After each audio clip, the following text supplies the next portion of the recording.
ሰላም ኦርቶዶክሳውያን በያላችሁበት ሰላም እግዚአብሔር ከእናንተ ጋር ይሁን።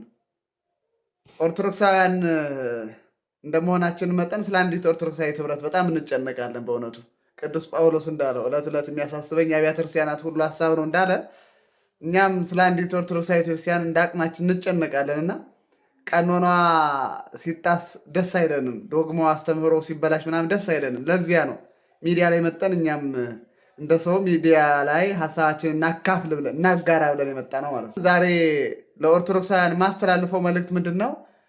ከድንዛዜ እንንቃ የሚል ነው ማለት ነው። ከድንዛዜ እንንቃ፣ አትደንዝዙ፣ አንደንዝዝ፣ በቃ እንንቃ። መንቃት አለብን። እንዴት ነው የምንነቃው ያላችሁ እንደሆነ የቤተክርስቲያኒቱን አስተምሮ በደንብ መማር ነው።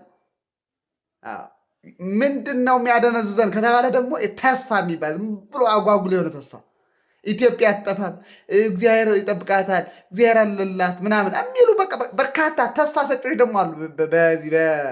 በእኛ በቤተክርስቲያኒቱ ስም የመጡ ተስፋ ሰጪዎች መፍትሄ የማይጠቁ የማያሳዩ መፍትሄ ከእግዚአብሔር ብቻ ብለው የሚሉ ተስፋ ሰጪዎች አሉ።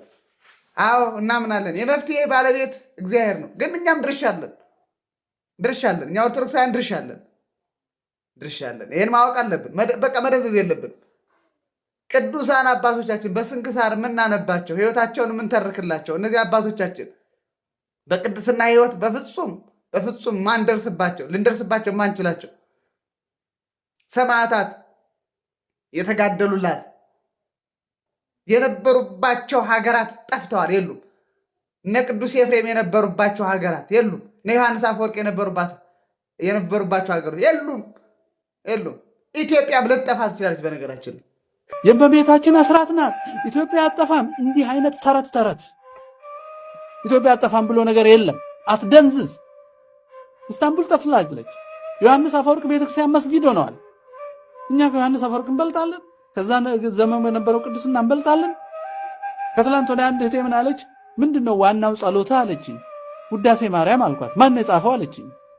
ቅዱስ ኤፍሬም የት ሀገር ሰው አለች። ሶሪያ አለች አለችኝ። ኦርቶዶክሶቹ አሉ አለች። አረ የሉም። ይኸውልህ ያንተን ጸሎት የጻፈችው ሀገር ጠፍታለች።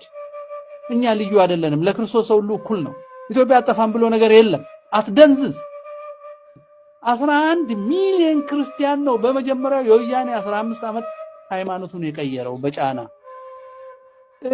ኢትዮጵያ አስራት ናት፣ ምንም አትሆንም። እኛ ምንም ካልሆን ነው እሷ ምንም አትሆነው። ኢትዮጵያ የሚባል ያለኛ የሚኖር ነገር የለም። እኛ ነን ኢትዮጵያ። ይሄ ወሃቢያውና የጀርመን ክርስትናው ያስቀየረው ኦሮሞ 11 ሚሊዮን ነው። አልጠፋንም። እነሱ ኢትዮጵያ አይደሉም፣ ነፍስ አይደሉም፣ በክርስቶስ መንግስት መኖር አይፈልጉም። አንጠፋም ይልሃል ዝም ብሎ። ምንድነው አንጠፋም? ምንድነን እኛ? ጂኦግራፊ ወይም መሬቱ እኮ አይደለም አይጠፋም የሚባለው፣ ቅድስናና ከእግዚአብሔር ጋር የሚኖር ህዝብ ማለት ነው። ያ ህዝብ ይጠፋል። እንዳንጠፋ እያንዳንዱ ሰው ነው መስራት ያለው። አጠፋም ማን ነው እንደዚህ ያለው?